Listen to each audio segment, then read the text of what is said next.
Digital Luxembourg est une initiative gouvernementale qui a été créée pour unifier et renforcer les actions menées dans le pays en faveur de la digitalisation. Pour mener à bien cette mission, nous adoptons une approche horizontale, pluridisciplinaire, qui se veut avant tout flexible, collaborative et centrée sur l'humain. Chez Digital Luxembourg, nous ne faisons pas la technologie pour la beauté de la technologie, mais bien pour qu'elle serve l'humain, voire la société. Pour Digital Luxembourg, il était important de soutenir le projet BIM, car par celui-ci, tout le secteur de la construction est concerné. Et via ce processus, nous espérons encourager non seulement tout un secteur, mais aussi un grand nombre de PME actives dans celui-ci au Luxembourg.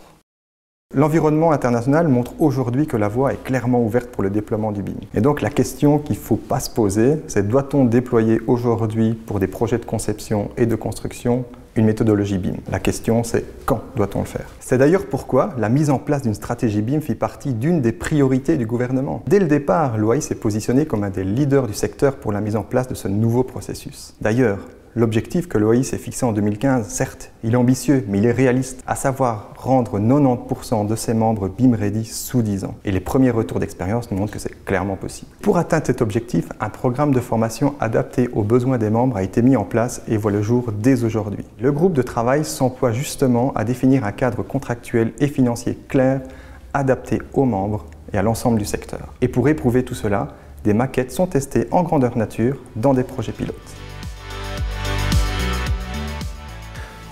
Il y a 4 ans, on a décidé de tester les logiciels sur le marché ainsi que les échanges entre ces logiciels pour essayer d'automatiser au maximum les tâches laborieuses et répétitives du bureau. Après 2 ans, on s'est décidé à passer au BIM. On s'est formé sur les différents logiciels et depuis 6 mois, on est opérationnel sur l'intégralité du process et pour tous les intervenants du projet. Le BIM nous a apporté beaucoup en termes de productivité, au niveau qualité des documents produits parce qu'on détecte plus en amont dans le process les éventuelles erreurs et surtout au niveau communication avec les différents intervenants, que ce soit le maître de l'ouvrage ou les ouvriers.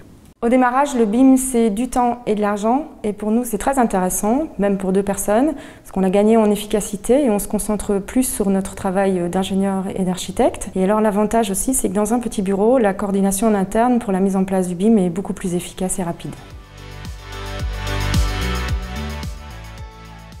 En 2012, on a commencé à travailler sur le BIM. On s'est rendu compte qu'à l'étranger, il y avait un fort développement dans le domaine. J'ai participé à plusieurs conférences à l'étranger et par après, on a pris la décision de se lancer dans le domaine. Vu que nous nous sommes lancés très tôt dans le BIM, on a forcément fait beaucoup d'erreurs au début.